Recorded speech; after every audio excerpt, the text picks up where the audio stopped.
Hello दोस्तों, तो जैसा कि पिछले एपिसोड में हमने देखा कि कियो यहाँ पर क्लास ए के साथ चालाकियां करते उनकी कल्टीवेशन का टाइम उनसे छीनना चाहता था, लेकिन दूसरी तरफ ज़ाओयुआन ऐसा होने नहीं देता। इसलिए कियो ने यहाँ इन लोगों के सामने एक ऑफर रख दी थी, जो कि एक छोटा सा कंपटीशन होगा। अगर इस कंपटीशन में कियो जीत गया तो क्लास बी को क्लास ए का टाइम मिलेगा, लेकिन दूसरी तरफ अगर ज़ाओयुआन इस कंपटीशन को जीत जाए तो क्लास ए का कल्टीवेशन टाइम पहले से भी 1 घंटा इंक्रीज हो सकता है। जिस कंपटीशन के दौरान हम देखते हैं कि कियो और ज़ाओयुआन दोनों ही यहाँ जेड वाटरफॉल के अंदर बैठ गए थे, जहाँ दोनों की बॉडी पर कई सारा प्रेशर पड़ने लगा। और इसी दौरान अचानक से ज़ाओयुआन का एक और मेंडेरियन ओपन होना शुरू हो गया था, जिस मौके का फायदा उठाते हुए कियो ज़ाओयुआन की सोल पर अटैक कर चुका। लेकिन दूसरी तरफ ज़ाओयुआन वक्त रहते ही खुद का लेवल ब्रेक थ्रू कर लेता है, जिसकी वजह से वो खुद को आसानी के साथ बचाते हुए यहाँ कियो को काफी बुरी तरीके से इंजर्ड करके बाहर फेंक चुका। साथ ही साथ ज़ाओयुआन ने सब लोगों के सामने ये बात भी साबित कर दी थी कि कैसे कियो ने पानी के अंदर रहते हुए चीटिंग करने की कोशिश की थी, जिसकी वजह से तो पूरी की पूरी क्लास बी की ही बेइज्जती हो गई। अब आगे तो नेक्स्ट एपिसोड की शुरुआत यहाँ कियो से होती है, जो कि वापस से अपने रूम में आकर काफी जरा गुस्से के साथ चीजों को तोड़ फोड़ रहा था। उसे ज़ाओयुआन पर काफी जरा गुस्सा आ रहा था। तभी अचानक यहाँ पर कियो की दोस्त भी आ गई थी, जो कि यहाँ कियो को शांत कराते हुए कहती है कि आखिर तुम्हें क्या हो गया, तुम इतना जरा गुस्सा क्यों कर रही हो। ज़ाओयुआन बस एक मामूली सा खेल ही तो जीता है, वैसे भी अगर ज़ाओयुआन और तुम्हारी फाइट एक दूसरे से हो जाए तो ज़ाओयुआन तुम्हें कभी भी नहीं हरा पाएगा, क्योंकि तुम उससे कई गुना ज्यादा ताकतवर हो। जिस पर कियो जवाब देते हुए कहता है कि हाँ तुमने सही कहा, लेकिन मुझे गुस्सा ज़ाओयुआन पर इसीलिए आ रहा है क्योंकि मैंने यहाँ इस ज़ाओ डायनेस्टी में काफी दिनों तक मेहनत करते हुए अपनी इज्जत कमाई थी, लेकिन देखो तो सही, उसने मुझे सब लोगों के सामने मजाक बना दिया। सब लोग ही मुझ पर हंस रहे और मेरी सारी की सारी रेपुटेशन खराब हो गई। जिस पर वो लड़की जवाब देते हुए कहती है कि फिक्र मत करो, उसे अपनी इस छोटी सी जीत का जश्न मनाने दो, लेकिन असली खेल तो इस साल के अंत में होगा, जिसे तुम्हें जीतना होगा और उसके बाद तुम्हारी सारी खोई हुई रेपुटेशन वापस आ जाएगी। जो सुनकर तो कियो भी खुद को शांत कराते हुए कहता है कि हाँ तुमने बिल्कुल सही कहा ज़ाओयुआन, फाइनल कंपटीशन में तुम बस मेरे सामने आ जाओ, मैं तुमसे वादा करता हूँ कि मैं तुम्हें कहीं का नहीं छोड़ूंगा। यहाँ कियो के इसी गुस्से के साथ सीन शिफ्ट होकर दूसरी तरफ जेड वाटरफॉल में आ जाता है, जहाँ क्लास ए के कल्टीवेशन का वक्त था।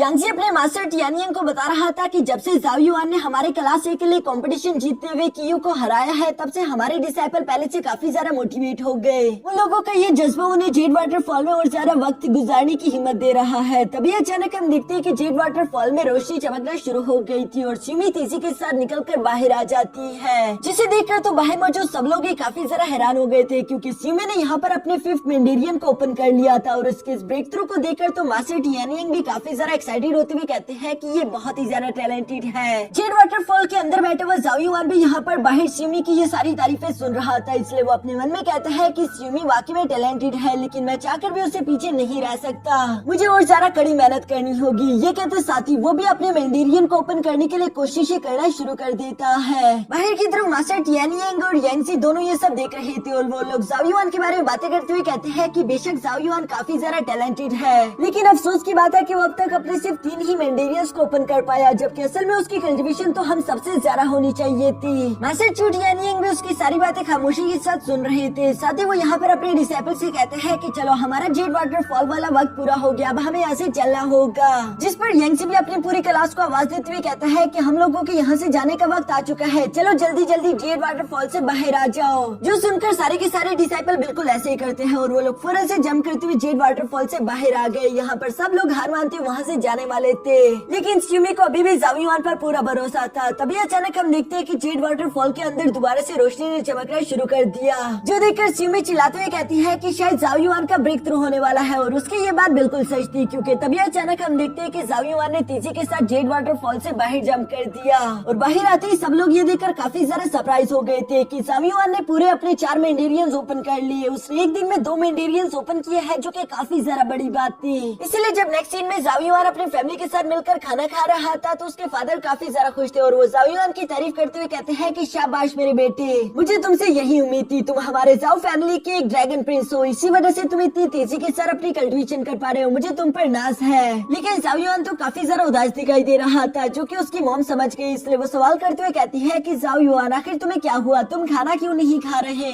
जिस पर जाओ युआन जवाब देते हुए कहता है क्योंकि मैं महसूस कर पा रहा हूँ कि जेड वाटरफॉल में जो एबिलिटी थी कि वो मेरी मेंडेरियंस को ओपन कर पाए वो धीरे धीरे कम हो रही है। अभी तक मैं सिर्फ अपने 4 ही मेंडेरियंस ओपन कर पाया। मैं सब लोगों से कल्टीवेशन में पीछे हूँ। अगर सब कुछ ऐसा ही चलता रहा तो शायद मैं आने वाले कंपटीशन में भी हिस्सा ना ले पाऊँ, क्योंकि एकेडमी ग्रैंड कंपटीशन में हिस्सा लेने के लिए एटलीस्ट मुझे अपने 5 मेंडेरियंस को ओपन करना होगा और मेरे पास ज्यादा वक्त नहीं बचा। जबकि उससे भी बड़ी बात यह है कि कियो ने तब तक अपने 7 मेंडेरियंस को ओपन कर दिया होगा। मैं उसका मुकाबला नहीं कर पाऊंगा अगर चाहे मेरे 5 मेंडेरियंस ओपन भी हो जाए। इसलिए मुझे कोई दूसरा रास्ता अपनाना होगा जिसका इस्तेमाल करते हुए मैं जल्द से जल्द अपने सारे मेंडेरियंस ओपन कर सकूं। यहाँ जाओ युआन की ये सारी बातें वहीं पर पास में बैठी हुई मिस याओ याओ भी सुन रही थी, जो कि टुनटुन को मीट खिलाते हुए अचानक कहती है कि मेरे पास एक रास्ता है जिसका इस्तेमाल करते हुए हम तुम्हारे मेंडेरियंस को ओपन करने की रफ्तार को और ज्यादा बढ़ा सकते हैं। असल में इसे कहा जाता है 36 beast heavenly mark open when pattern. इस हेवनली मार्क को क्रिएट करने के लिए असल में हम लोगों को 36 बीस्ट का ब्लड और उसके एसेंस चाहिए होते हैं, जिनका इस्तेमाल करते हुए मैं इस पैटर्न को क्रिएट कर पाऊंगी। फिर उन 36 बीस्ट के ब्लड और एसेंस को तुम अपनी बॉडी में एब्सॉर्ब करते हुए जल्द से जल्द अपने मेंडेरियंस को ओपन कर पाओगे। ये थोड़ा इवल रास्ता है लेकिन ये काफी ज्यादा इफेक्टिव भी है। जो सुनकर तो जाओ किंग थोड़े से परेशान होते हुए कहते हैं कि इवल एनर्जी का इस्तेमाल करते हुए अपनी कल्टीवेशन को बढ़ाना ये काफी ज्यादा रिस्की काम है।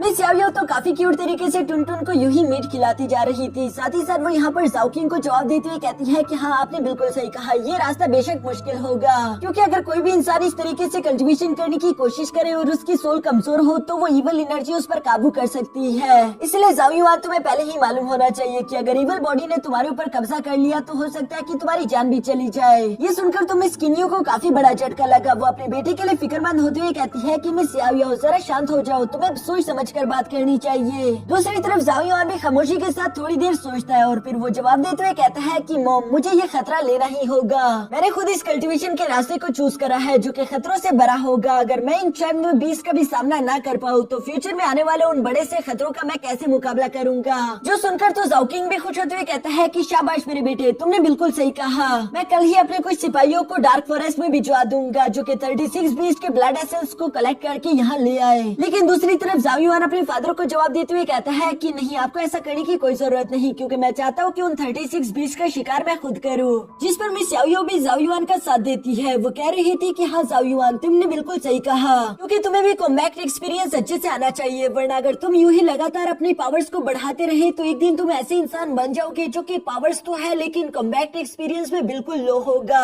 जाओ किंग भी मिस याओ याओ की बात समझ गया था, लेकिन फिर भी नेक्स्ट डे हम देखते हैं कि उसने अपने कमांडर लू को यहाँ इन लोगों के साथ भेज दिया था ताकि वो अपने सिपाहियों की मदद लेते हुए यहाँ मिस याओ याओ और जाओ युआन दोनों की हिफाजत कर सके, क्योंकि डार्क फॉरेस्ट बहुत ही ज्यादा खतरनाक जगह थी जहाँ हर कदम पर खतरा ही खतरा होगा। और ये बात बिल्कुल सच थी क्योंकि जाओ युआन ने जैसे ही ब्लैक फॉरेस्ट में अपना पहला कदम रखा तभी अचानक हम देखते हैं कि एक लेवल 1 बीस्ट ने फौरन पीछे से आते हुए जाओ युआन पर अटैक कर दिया, जहां जाओ युआन भी चुकन्ना होने की वजह से फौरन उसे पंच करके पीछे हटा देता है। दूसरी तरफ वो बीस्ट हार मानने वालों में से नहीं था बल्कि वो गुस्सा होते हुए अभी आगे बढ़ के जाओ युआन पर सेकंड अटैक करने ही वाला था, लेकिन तभी अचानक पीछे से मिस याओ याओ आ गई जिसके हाथ में टुनटुन है। और टुनटुन इतना ज्यादा खतरनाक था जिसके ऑरा को महसूस करते साथ ही फौरन वो बीस्ट घबराकर वहाँ से अपनी जान बचाते हुए भाग गया।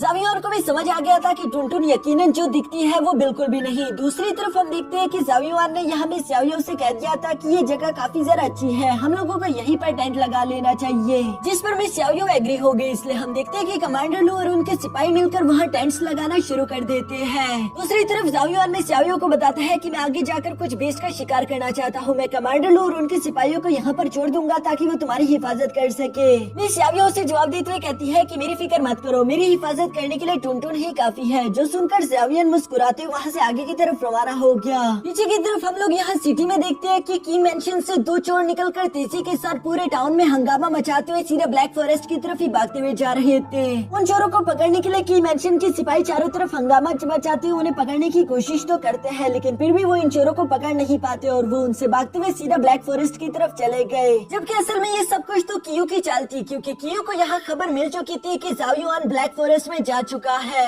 इसलिए वो खुद से कह रहा था कि जाओ युआन अगर तुम टाउन में रहते तो तुम्हें मारना काफी ज्यादा मुश्किल होता, लेकिन तुम तो खुद ही अपनी मौत को दावत दे रहे हो। ब्लैक फॉरेस्ट में जाने के बाद अगर मैं वहाँ पर तुम्हें जान से मार भी दूं तो कोई मुझसे सवाल नहीं करेगा। तभी अचानक हम देखते हैं कि यहाँ पर कियो का एक सर्वेंट भी आ गया। कियो फौरन उससे सवाल करते हुए पूछता है कि क्या चोर तुम लोग उससे बचकर भाग गए, जिस पर वो सर्वेंट जवाब देते हुए कहता है कि हाँ आपने बिल्कुल सही कहा, हमारे गार्ड्स ने उन चोरों को पकड़ने की पूरी कोशिश की है। एटलीस्ट टाउन के सब लोग तो ऐसा ही जानते हैं। लेकिन वो चोर खुद को बचाते हुए ब्लैक फॉरेस्ट के अंदर इंटर हो गए, यानी कि हम लोगों के पास अब मौका है कि हम लोग उन्हें फॉलो करते हुए ब्लैक फॉरेस्ट के अंदर जा सके। असल में दोस्तों कियो का ये प्लान था कि उसने जानबूझकर चारों तरफ ये खबर भिजवा दी कि कुछ चोरों ने हमारे कियो मेंशन से कई कीमती चीजें चुरा ली जो कि ब्लैक फॉरेस्ट में जा चुके हैं। अभी के लिए कियो ने यहाँ पर अपने सर्वेंट को हुक्म भी दे दिया था कि अपने सिपाहियों को लेकर उन चोरों के पीछे ब्लैक फॉरेस्ट में जाओ और उन्हें जान से मार डालना। जबकि ये तो सिर्फ दिखावा था, असली प्लान तो इन लोगों का ज़ाओयुआन और उसके साथियों को जान से मारने का है। बाद में कियो ये बहाना लगा देगा कि ज़ाओयुआन को मैंने नहीं बल्कि कुछ चोरों ने जंगल में मार दिया था। असल में कियो को अभी भी गुस्सा है, वो खुद से कह रहा था कि ज़ाओयुआन तुमने मुझे किसी को मुंह दिखाने के काबिल नहीं छोड़ा, लेकिन अब इस चीज की कीमत तुम अपनी जान देकर चुकाओगे। इसके बाद सीन शिफ्ट होकर दूसरी तरफ यहाँ ब्लैक फॉरेस्ट में आ गया,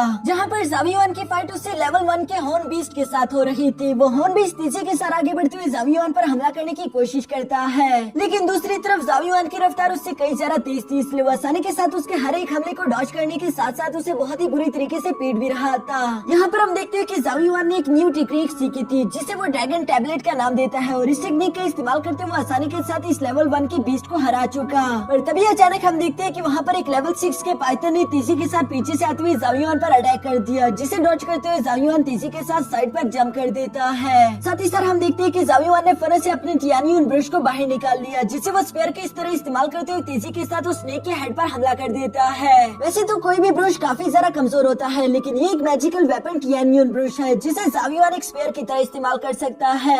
इसमें इतनी ज्यादा खतरनाक स्ट्रेंथ है कि ज़ाओयुआन इसका इस्तेमाल करते हुए किसी भी चट्टान को बीच में से काट दे। फिर आखिर ये स्नेक क्या था, इसलिए हम देखते हैं कि ज़ाओयुआन ने आसानी के साथ उस स्पेयर का इस्तेमाल करते यहाँ इस स्नेक की भी जान ले ली थी। इसके बाद सीन शिफ्ट होकर दूसरी तरफ यहाँ की गुआन पर आ जाता है, जो कि अपने सिपाहियों के साथ ब्लैक फॉरेस्ट में आ चुका था और उसे कमांडर लू की लोकेशन भी मिल चुकी थी। इसलिए वो अपने साथियों से कहता है कि शोर शराबा करते हुए सीधा कमांडर लू की डायरेक्शन में बढ़ो, हम लोग ऐसा दिखाएंगे जैसे कि हम कुछ चोरों का पीछा करते हुए यहाँ पर आए। जो सुनकर वो सारे सिपाही बिल्कुल ऐसे ही करते हैं और ये लोग तेजी से कमांडर लू और उनके सिपाहियों की तरफ बढ़ना शुरू हो गए। दूसरी तरफ सीन शिफ्ट होकर यहाँ मिस याओयाओ पर आ गया था, जो कि शांति के साथ तालाब में अपने पैरों को डुबोते हुए रात को एंजॉय कर रही थी। तभी अचानक वहाँ पर ज़ाओयुआन भी पहुँच जाता है, जिसने अब तक टोटल 16 लेवल 1 के 20 को जान से मार डाला था। मिस याओयाओ देखती है कि ज़ाओयुआन की बॉडी पर अब कोई भी खरोश नहीं, इसलिए वो ये देखकर काफी ज्यादा खुश होते हुए ज़ाओयुआन की तारीफ करते हुए कहती है कि तुम पहले से काफी ज्यादा इम्प्रूव हो रहे हो। जिस पर ज़ाओयुआन भी मुस्कुराकर जवाब देते हुए कहता है कि तुमने मुझे इतनी दिनों तक ट्रेनिंग करवाई, अगर उन ट्रेनिंग्स के बावजूद भी मैं लगातार चोट खाता रहा तो भला मैं किस तरह का डिसाइपल हुआ।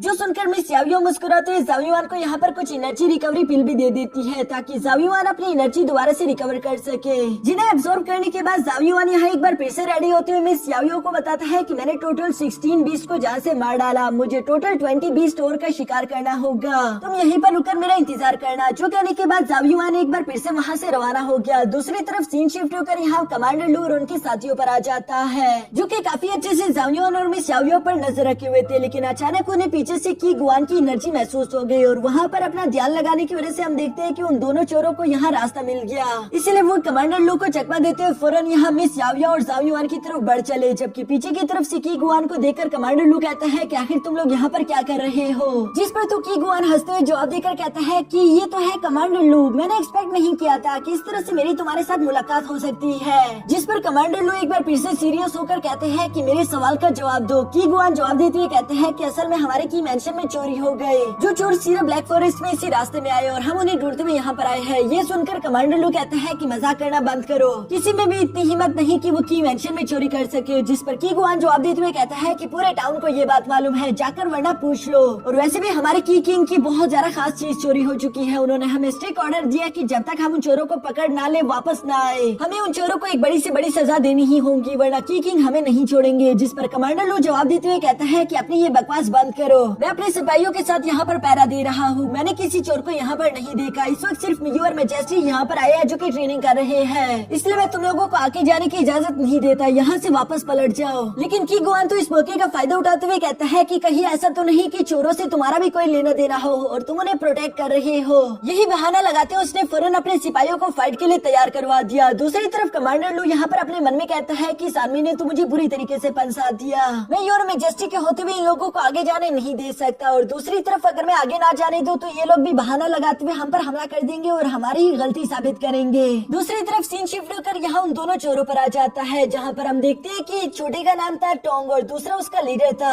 ये दोनों ही अपने सामने मौजूद मिस याओयाओ को देख रहे थे, जो कि दिखने में तो बहुत ही ज्यादा खूबसूरत थी। इसलिए लीडर कहता है कि ये लड़की वाकई में कमाल है, मैं इसे मारने से पहले इसके मजे लेना चाहूंगा। टोंग तब तक तुम जाकर उस लड़की को संभालो और उसे जान से मार डालो। जो सुनकर तो टोंग थोड़ा सा परेशान हो गया था, लेकिन लीडर उसे जवाब देते हुए कहता है कि अरे बेवकूफ, तुम घबरा क्यों रहे हो, तुम्हारे पास 6 मेंडेरियंस है, जबकि वो बच्चा तो तुम्हारे सामने कुछ भी नहीं, तुम आसानी के साथ उसे जान से मार दोगे। और वैसे भी अभी मैं तुम्हारे साथ नहीं आ सकता, इतनी खूबसूरत लड़की मेरा इंतजार कर रही है, मैं उसके साथ जाकर मजे करना चाहता हूँ। लीडर की ये सारी बातें सुनकर टोंग वहाँ से उठकर जाने ही वाला था, पर जाने से पहले वो अपने लीडर से कहता है कि लीडर प्लीज इस लड़की को जान से मत मारना, क्योंकि मैं भी वापस आकर इस लड़की के साथ थोड़ा सा एंजॉय करना चाहता हूँ। तब तक मैं चाहता हूँ कि आप इस लड़की को जिंदा रखो। जो सुनकर लीडर जवाब देते हुए कहता है कि ठीक है, जल्दी जाओ और अपना काम पूरा करके आना। इसके बाद वो खुद भी उठते हुए यहाँ मिस याओयाओ की तरफ बढ़ने लगा, जहाँ टुनटुन ने तो पहले से ही खतरा महसूस कर लिया था और वो गुस्से में दौड़ना शुरू कर देता है। तभी अचानक हम देखते हैं कि लीडर यहाँ आगे की तरफ आते हुए कहता है कि घबराओ मत, मुझसे डरने की तुम लोगों को कोई जरूरत नहीं, अगर तुम मेरे साथ प्यार करोगी तो मैं तुम पर रहम दिखाऊंगा। जो सुनकर मिस याओयाओ यहाँ टुनटुन से कहती है कि जाओ टुनटुन, उसे प्यार करके आओ। जो सुनकर तो टुनटुन फौरन से जम करते हुए यहाँ लीडर के सामने आ गया और वो बहुत ही क्यूट तरीके से बाव बाव करता है। लेकिन दूसरी तरफ लीडर उसका मजाक उड़ाते हुए कहता है कि तुम जैसा एक छोटा सा कुत्ता आखिर मेरा क्या ही बिगाड़ लेगा। और इससे पहले कि वो उसे लात मार पाता, तभी अचानक हम देखते हैं कि टुनटुन की बॉडी ने चमकना शुरू कर दिया, जो कि देखते ही देखते एक बहुत ही खतरनाक मॉन्स्टर में ट्रांसफॉर्म हो जाता है और उसने एक ही बारी में फौरन से उस लीडर को चट कर लिया। हमें सिर्फ उसकी चीखें ही सुनाई देती है। दूसरी तरफ सीन शिफ्ट होकर यहाँ ज़ाओयुआन पर आ गया था, जिसने और भी कई सारे 20 जान से मार दिए थे। लेकिन तभी कोई जंगल से पीठ पीछे उस पर हमला कर देता है, जिसे ज़ाओयुआन ने डॉज तो कर लिया था, लेकिन साथ ही साथ वो चिल्लाते हुए कहता है कि कौन है वहाँ पर। जब उसे कोई जवाब नहीं मिला तो वो फौरन अपने सामने मौजूद उसी बीस को पकड़कर तीसी के साथ घुमाते हुए उन्हें ट्रीज पर फेंक देता है, जिसने तबाही तो मचा दी थी। लेकिन टोंग उसे डॉज करता और फौरन से जंप करते हुए यहाँ ज़ाओयुआन के सामने आकर खड़ा हो गया। पीछे की तरफ कीगुआन अभी भी हार मानने के लिए तैयार नहीं, वो कमांडर लो को उलझाने की कोशिश कर रहा था ताकि वो ज़ाओयुआन की मदद करने के लिए ना जा सके। वो यहाँ कमांडर लू से कहता है कि मुझे माफ कर दो, असल में की किंग का मुझे हुक्म है, अगर मैं उनका हुक्म नहीं मान लूंगा तो वो मुझे काम से निकाल देंगे। मुझे अपनी रिस्पॉन्सिबिलिटी निभाकर उन चोरों को पकड़ने के लिए आगे की तरफ जाना ही होगा। कमांडर लू भी उसकी सारी चालाकियां समझते थे, लेकिन वो ये भी जानते थे कि इस वक्त उन लोगों के पास कोई दूसरा रास्ता नहीं बच रहा, या तो वो उन्हें जाने दे और प्रिंस की जान खतरे में डाल दे, या फिर वो यहाँ कीगुआन और उसके सिपाहियों पर हमला करते उन्हें खत्म कर दे। लेकिन इस पर सारा के सारा इल्जाम उन्हीं पर आ जाएगा। दूसरी तरफ हम यहाँ टोंग को देखते हैं, जो कि ज़ाओयुआन से कह रहा था कि लड़के तुम्हें जल्द से जल्द मर जाना चाहिए, क्योंकि मेरे लीडर का हुक्म है कि पहले मैं तुम्हें जान से मारूं, उसके बाद ही मैं वापस जाकर उस लड़की के साथ मजे कर सकता हूँ, तब तक मेरा लीडर उसके साथ खेल रहा होगा। ज़ाओयुआन तो टोंग की सारी बातें सुनकर समझ गया था कि मिस याओयाओ की जान खतरे में है, उसे मिस याओयाओ को प्रोटेक्ट करने के लिए जल्द से जल्द यहाँ से निकलकर उसके पास जाना होगा। लेकिन दूसरी तरफ टोंग इतनी आसानी के साथ हार मानने वाला नहीं था, बल्कि वो उल्टा यहाँ ज़ाओयुआन से कहता है कि चलो भी बच्चे जल्दी हार मान लो, क्योंकि वो खूबसूरत लड़की मेरा इंतजार कर रही होगी। ये कहते साथ ही टोंग ने फौरन अपनी पावर्स को एक्टिवेट करते हुए तेजी के साथ ज़ाओयुआन की तरफ जंप कर दिया, जहाँ पर हम देखते हैं कि ज़ाओयुआन भी फौरन अपने मेंडेरियंस की पावर्स को एक्टिवेट करते हुए तेजी के साथ टोंग से जाकर टकरा गया। यहाँ दोनों की पावर्स काफी जरा खतरनाक थी और टोंग उड़ते हुए पीछे की तरफ आ गिरा। ये देखकर वो हैरान होते हुए कहता है कि ये तो बिल्कुल इम्पॉसिबल है, पर मैं हार नहीं सकता। ये कहते हुए एक बार फिर से टोंग ने आगे की तरफ बढ़ते हुए ज़ाओयुआन पर क्लोज कॉम्बैट से हमले करना शुरू कर दिए थे, जिनका तो ज़ाओयुआन भी बिल्कुल बहादुरी के साथ मुकाबला कर रहा था। टोंग को कुछ भी समझ नहीं आ रहा कि आखिर उसका हर एक हमला ज़ाओयुआन के सामने फीका क्यों पड़ रहा है। उसने गुस्से में आकर अपने ब्लैक पाम टेक्निक का इस्तेमाल करते हुए ज़ाओयुआन पर हमला करने की कोशिश की, लेकिन दूसरी तरफ ज़ाओयुआन अपने ड्रैगन टैबलेट टेक्निक का इस्तेमाल करते हुए उस पर एक पावरफुल अटैक चल देता है, जिस अटैक से टकराकर टोंग की हालत तो काफी जरा खराब हो चुकी थी, उसके मुंह से खून निकल रहा था। वो समझ गया था कि ज़ाओयुआन की ये मिस्टीरियस टेक्निक उससे कई जरा खतरनाक है, इसलिए वो सीरियस होते हुए अपने सबसे ज्यादा खतरनाक डबल स्पिरिचुअल सोर्स को बाहर निकाल चुका था, जिनका इस्तेमाल करते हुए ज़ाओयुआन को जान से मारने की कोशिश करता है। ज़ाओयुआन ने भी उसे तेजी के साथ अपनी तरफ बढ़ता हुआ देखकर फौरन अपने टाइगर रोर हेमनली मार्क को एक्टिवेट कर लिया, जिसके धारने की आवाज दूर यहाँ कमांडर लू को भी सुनाई दी। इसलिए वो घबराते हुए कहते हैं कि यूर मैजेस्टी, जबकि दूसरी तरफ कीगुआन तो अपने मन में खुश होते हुए कह रहा था यानी कि मेरा मिशन यहाँ पर कंप्लीट हो गया। वो इसलिए खुश हो रहा था कि उसे लग रहा था कि शायद ज़ाओयुआन जान से मारा गया होगा। और इसी के साथ हमारा ये एपिसोड यहीं पर खत्म हो जाता है।